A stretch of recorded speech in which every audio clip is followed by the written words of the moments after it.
When in the course of prenatal development a new human being comes into existence, it's not an easy question to answer. Indeed, it has been answered in many ways throughout his history. Based on the understanding of human development available at any given time, advances in the study of human embryology have sharpened our focus to an increasingly narrow development of time frame.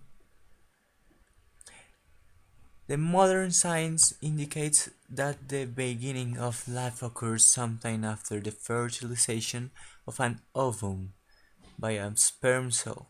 Yet, fertilization itself is surprisingly difficult to define. Scott Gilbert concludes based on these premises that the entirely created by fertilization is indeed a human embryo, and it has the potential to be a human adult. Whether these facts are enough to accord his personhood is a question influenced by opinion, philosophy, and theology, rather than by science.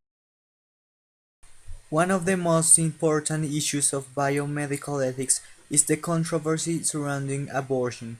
This controversy has a long history and it is still heavily discussed among the researchers and the public, both in terms of morality and in terms of legality.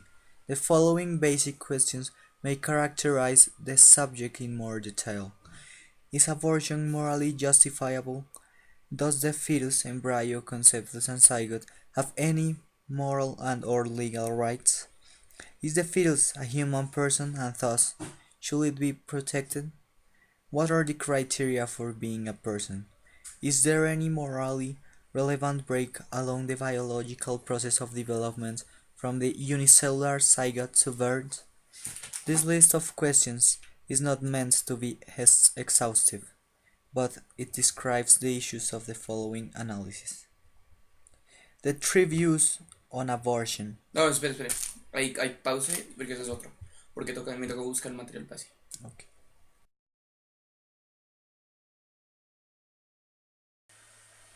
Three views on abortion.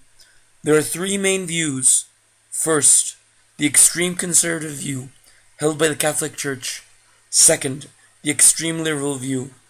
And third, moderate views which lie between both extremes. Some opponents, anti-abortionist pro-life activists, holding the extreme view, argue that human personhood begins from the unicellular zygote, and thus, according to the religious stance, one should not have an abortion by virtue of the imago Dei of the human being.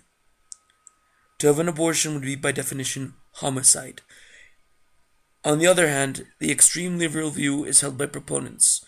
They claim that human personhood begins immediately after birth or a bit later. Thus, they consider the relevant data is at birth or a short time later.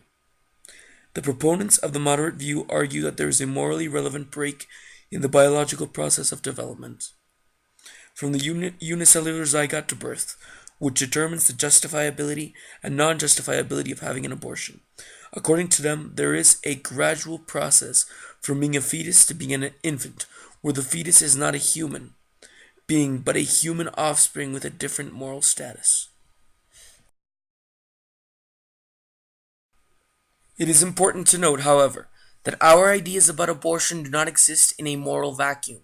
In other words, what I believe in relation to abortion will, whether I like it or not, influence what I believe in relation to other public issues such as infanticide, euthanasia, and eugenics.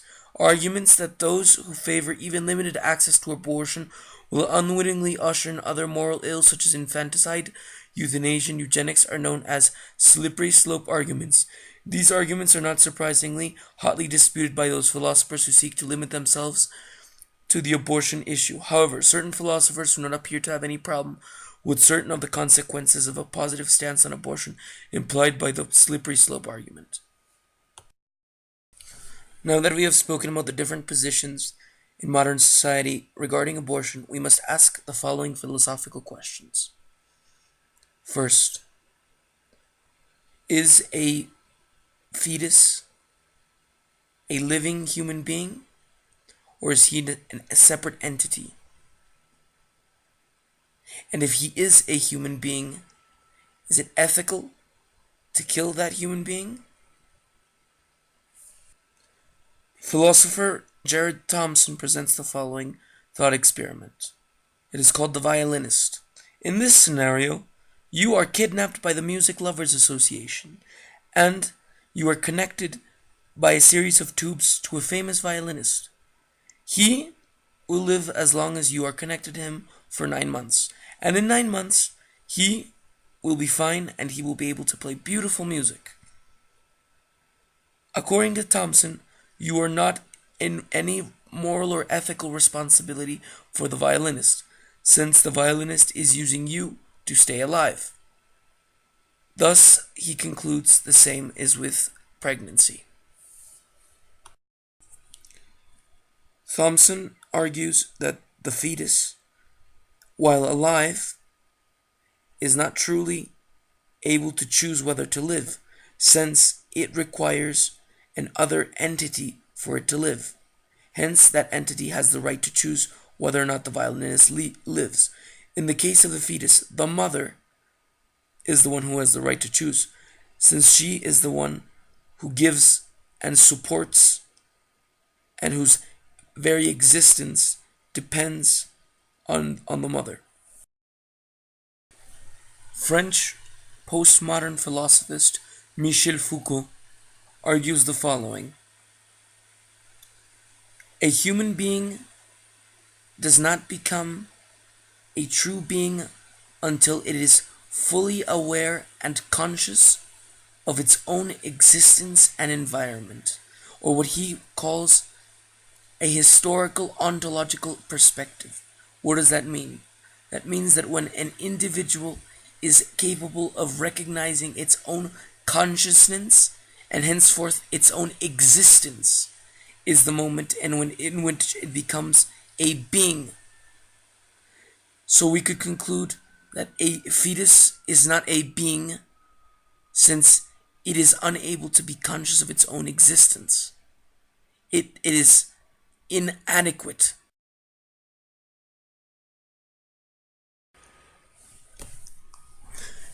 A being can only be in the moment that it is subject to a series of apparatuses of control that are innate in the human existence. What does that mean? It means that there's a series of machineries, or what Foucault calls in French dispositifs, which allow for human beings to exist. These are a series of mechanisms of control that all beings are subject to.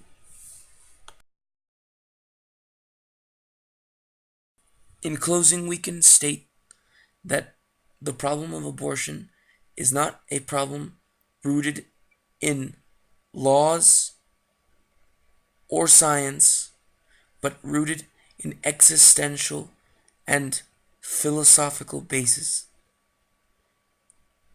There is no predetermined answer to dealing with such a complex ethical quandary such as abortion.